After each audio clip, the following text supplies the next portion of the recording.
महा कैलासं प्रययो शीघ्रं सुव्रतं गदितुं मदि। इधर ब्रह्मा ने रोका, उधर शिव कहां पहुंच गए? तब नारद गवने शिव पाई, जीता काम अहमित मन माही। मार चरित शंकर ही सुनाए, अति प्रिय जानी महेश शिखाए। इधर ब्रह्मदेव ने रोका, उधर नारद कैलाश पहुंच गए। बेल पत्र धतूरा भांग की पत्तियां लेकर के कि शिव को अर्पण करूंगा और सभी प्रकार की मनोकामनाओं की पूर्ति होगी, ये कर लूंगा।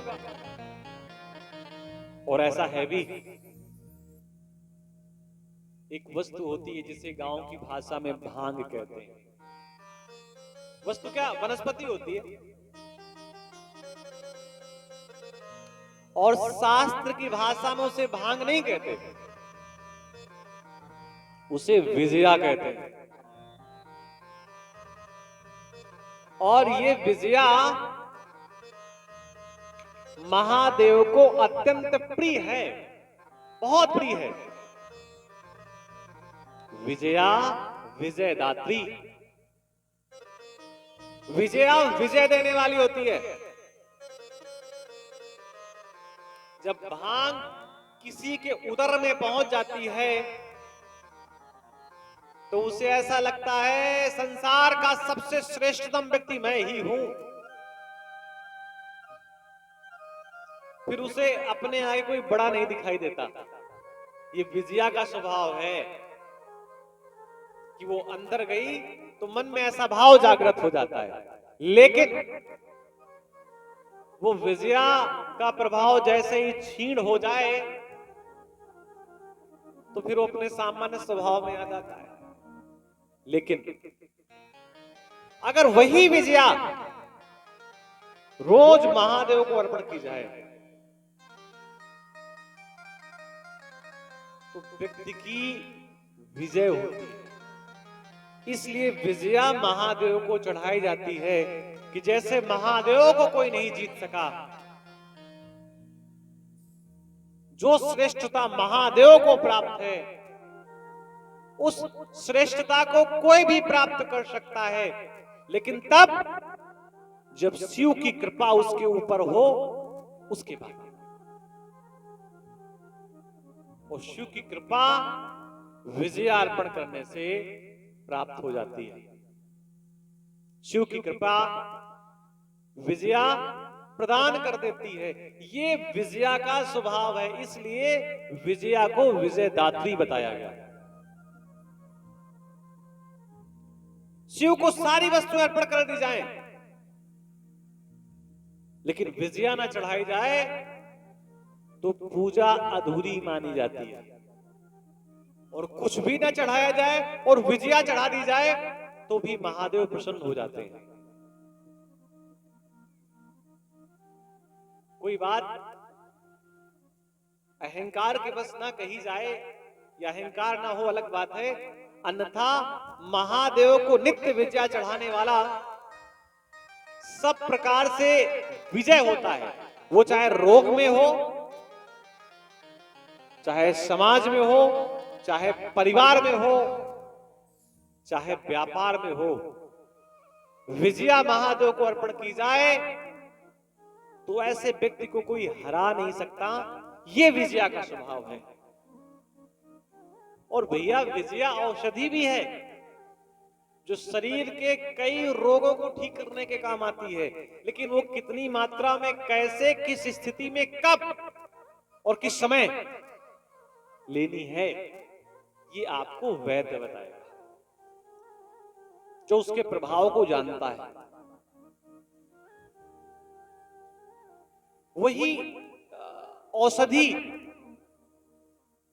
का अनुपात अगर बदल दिया जाए, औषधि का अनुपात, तो व्यक्ति के प्राण भी जा सकते हैं। और उसी औषधि के अनुपात को ठीक किया जाए या अनुपात के माध्यम से औषधि दी जाए तो व्यक्ति के प्राणों की रक्षा हो सकती है। वही अन्न का कण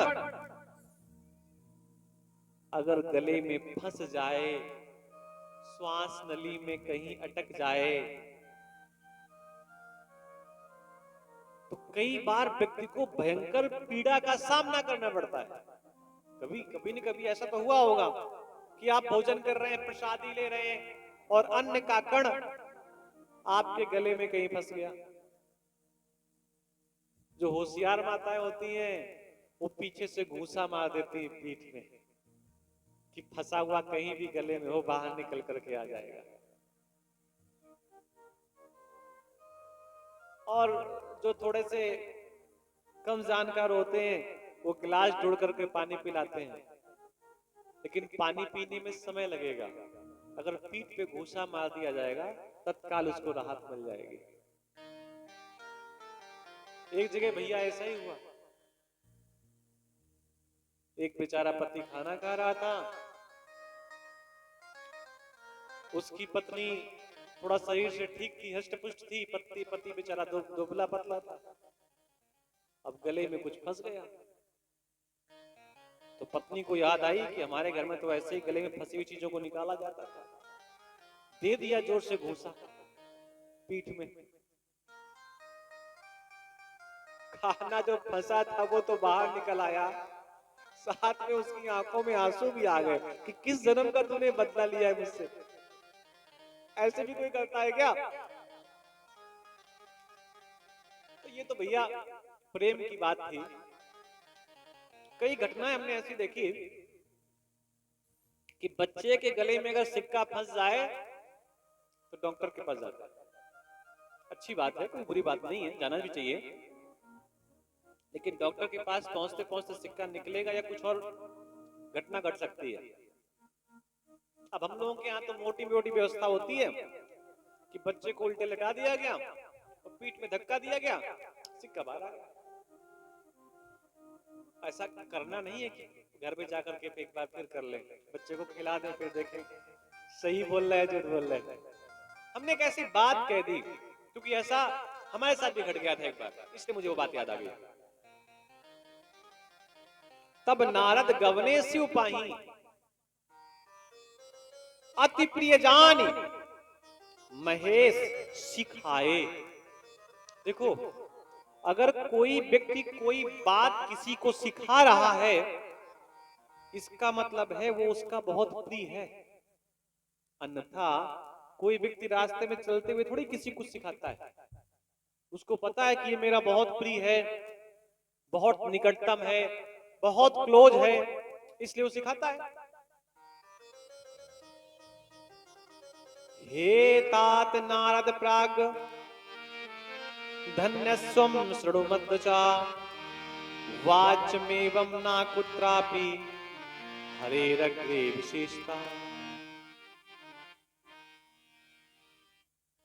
शिव जी ने कहा, नारद जी आप आ तो गए हैं और कुछ हरि चर्चा सुना दीजिए।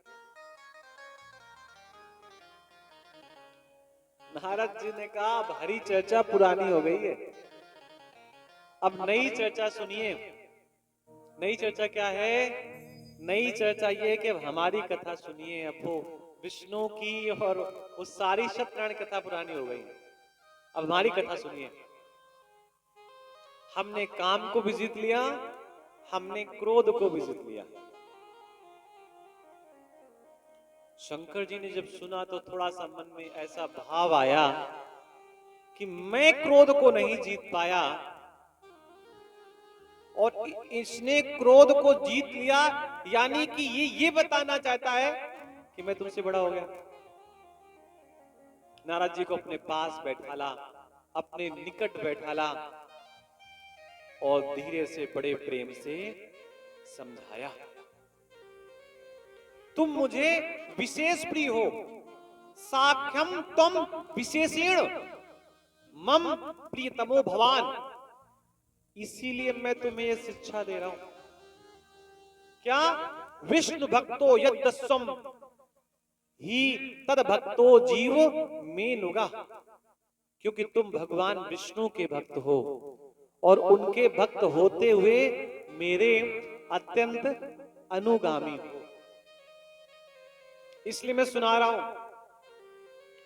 और केवल मैं सुना नहीं रहा हूं, महादेव को ऐसा लगा कि ये मेरी बात नहीं मानेगा। महादेव को क्या लगा कि ये मेरी बात नहीं मानेगा, तो उसी समय महादेव ने हाथ पकड़ करके विनती की,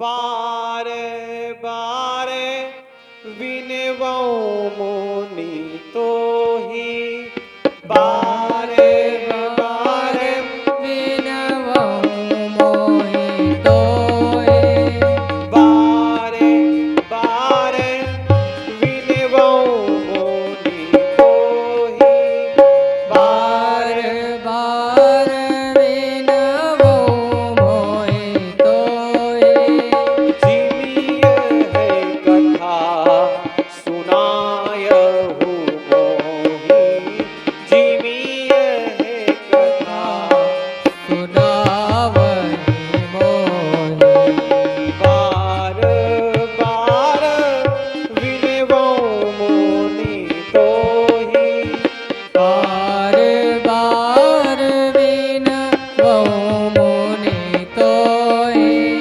जिमिय है कथा सुनायहु मोहि, जिमिय है कथा सुनावहि मोहि, तिमे जनि हरि सुनावहु कबहु, तिमे जनि हरि सुनावहि जबहि, चलेहु प्रसंग दुरायहु तबहु, चलेहु प्रसंग सुनायहु तबहि, बार बार विनवौ मुनि तोहि, बार बार विनवौ मुनि तोहि, जिमिय कथा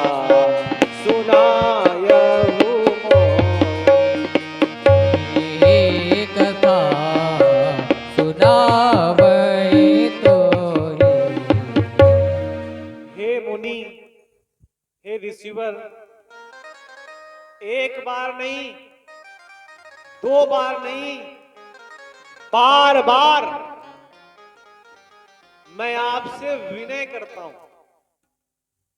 महादेव भैया किसी के सामने विनय करें, शिव किसी के सामने हाथ जोड़ करके खड़े हो जाएं,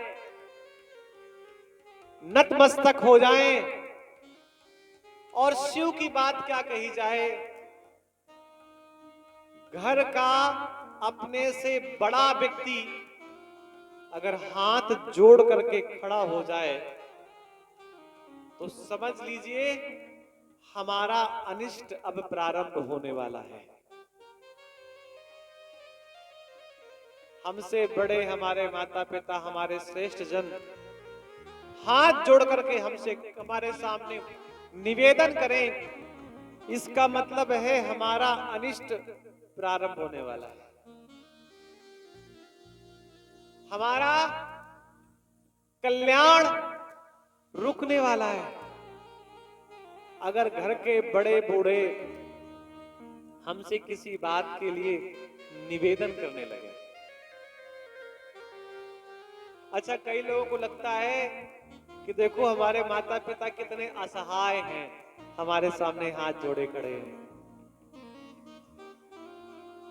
वो हाथ जोड़े नहीं खड़े हैं, वो अपने परिवार की सम्मान के कहीं बिखरे नहीं, नष्ट नहीं हो, इसलिए हाथ जोड़ करके खड़े, डरते नहीं है आपसे। वो तो भैया सम्मान है जिसके कारण वो आपके सामने ऐसे खड़े हैं, ऐसे ही असहाय जान करके। महादेव जानते हैं कि नारद मेरी बात सुनेगा नहीं, जब इसने अपने बाप की नहीं मानी तो गुरु की क्या मानेगा। भाई पिता ने मना किया था कि ये बात महादेव से मत कहना, और मैं तो गुरु हूं, मेरी बात क्यों मानेगा। लेकिन गुरु का कर्तव्य है कि शिष्य किसी ऐसे रास्ते में ना जाए जिस रास्ते में कांटे हों या रास्ता वो ठीक ना हो, इसलिए वो बार बार समझाने का प्रयास कर रहे हैं।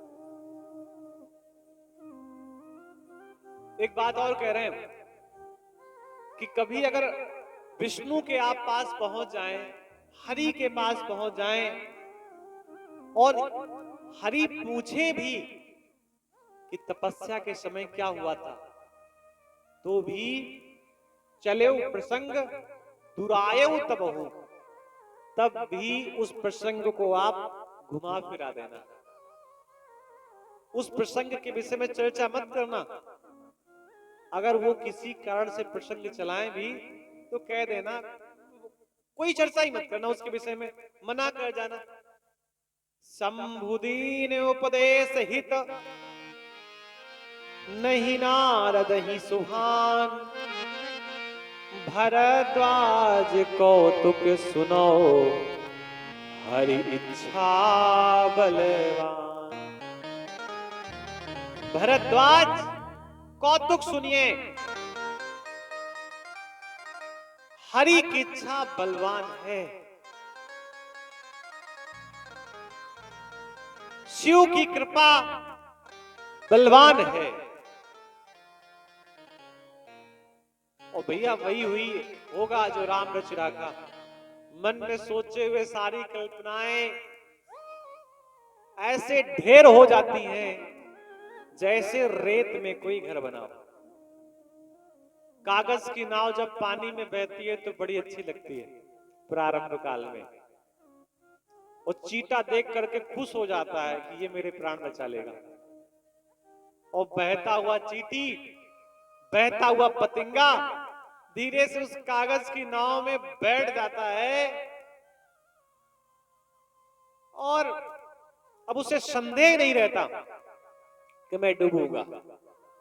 लेकिन वो कागज की नाव जैसे जैसे गीली होती जाती है वैसे ही वो डूबती भी जाती है, अंतोगत्वा प्राण भी चले जाते हैं उस व्यक्ति के, उस जीव के जिसने उस कागज की नाव का सहारा लिया है।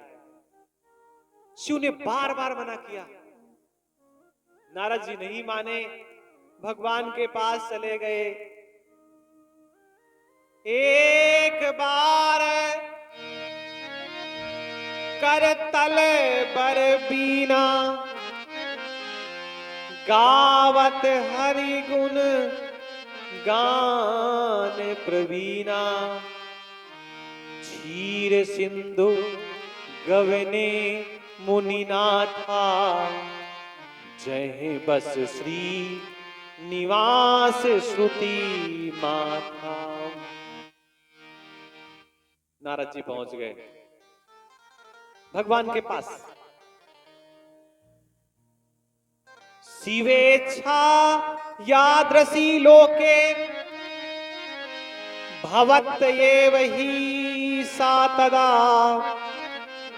तदधीनम जगत सर्वम वचस्तस्याम स्थिता यतः। नारद जी आए तो भगवान विष्णु ने क्या कहा, आगच्छतनम मुनि दृष्ट्वा,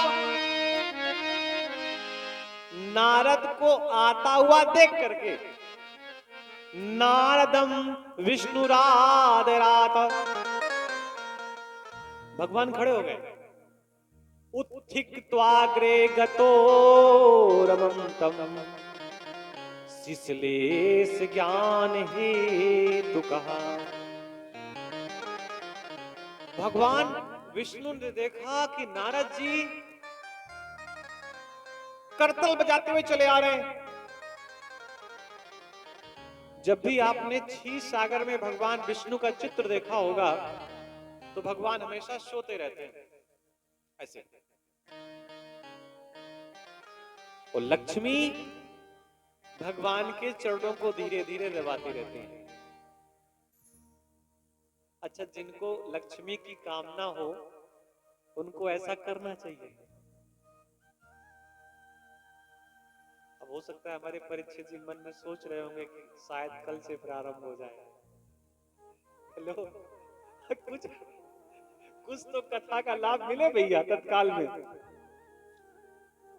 अच्छा, ऐसा कहते हैं कि जब सुबह पति को जगाना हो तो उसकी चादर नहीं खींचनी चाहिए और उससे ये नहीं कहना चाहिए उठाओ सोए रही हो का। ऐसा कहते हैं कि धीरे धीरे प्रातः काल जब उसे जगाना हो उसके पैरों को दबाना चाहिए।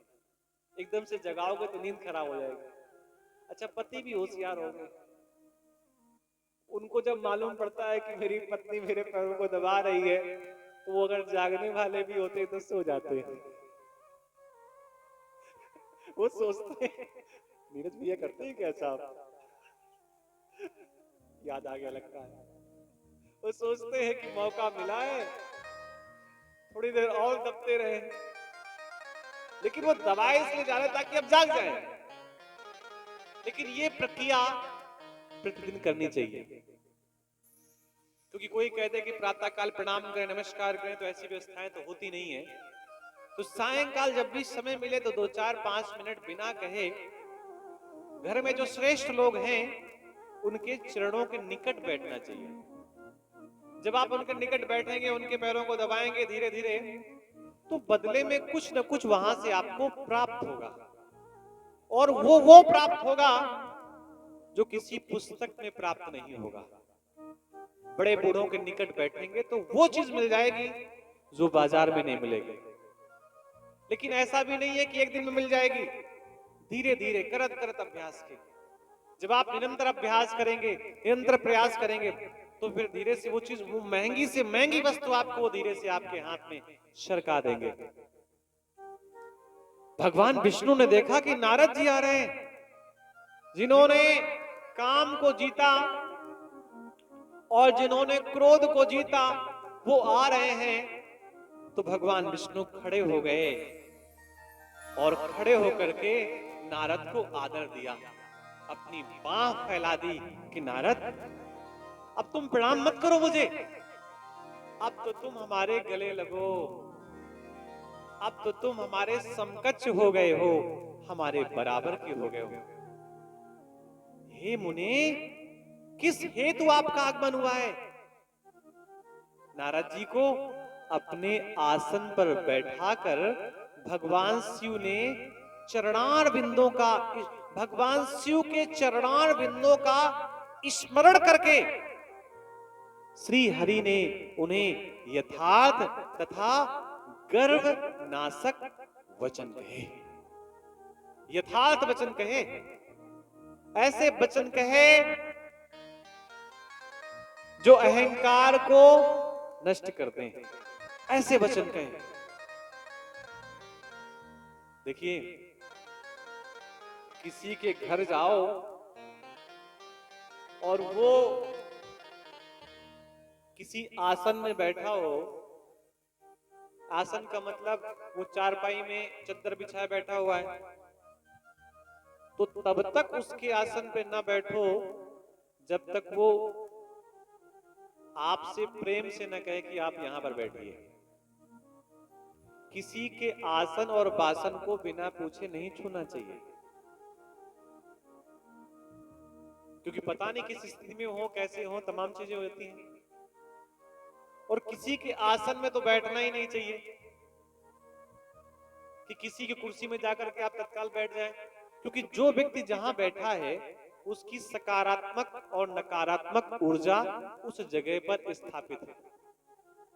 कई लोग क्या करते हैं कि कोई चद्दर ओढ़े बैठा हुआ है, ठंडी में लेटा हुआ है, रजाई ओढ़े, जाकर के उसकी रजाई में घुस जाते हैं। ये सब ठीक बात नहीं है। किसी के आसन में जाकर के छेड़खानी नहीं करनी चाहिए। नारद जी आप समझिए, जिस शेष सैया पर भगवान बैठते हैं, विराजते हैं, उस शेष सैया में केवल दो को बैठने का अधिकार है। एक तो हरि को और दूसरा लक्ष्मी को। तीसरे को बैठने का अधिकार नहीं है।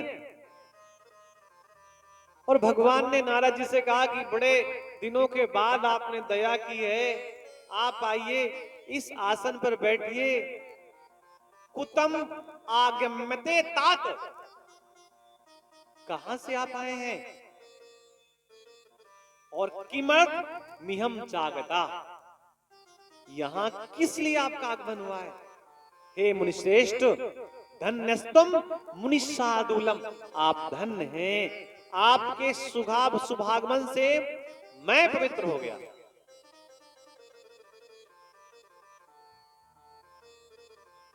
आप कल्पना करिए कि भगवान के चरणों से कौन निकली है, गंगा, और गंगा का जल जहां पर छोड़ा जाता है वो जगह कैसी हो जाती है, पवित्र हो जाती है। गंगा जल जहां छोड़ दिया जाता है वो जल पवित्र हो जाता है, वो जगह पवित्र हो जाती है। और गंगा जल निकला कहां से है, भगवान के चरणों से।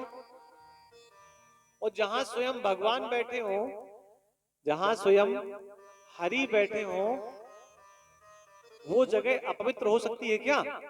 उनके चरणों से निकला जल दुनिया को पवित्र करता है, और जहां हरि बैठे हो वो जगह पवित्र हो सकती है। लेकिन भगवान विष्णु ने मान रखने के लिए कहा कि आपके शुभागमन से मैं पवित्र हो गया।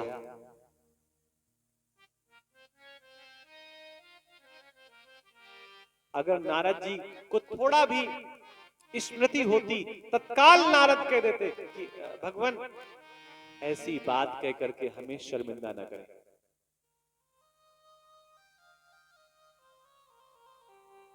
जिन चरणन से निकसी सुरसरी, शंकर जटा समाई, जटा शंकरी नाम परो है, त्रिभुवन तारन आई, भज मन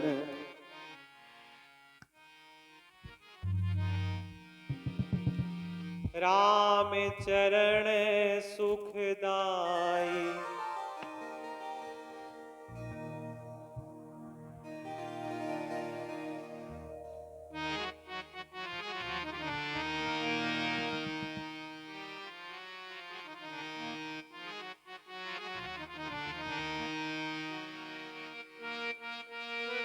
बोलिए राजा रामचंद्र भगवान की, जंगलेश्वर महादेव की जय हो। हरसी उठे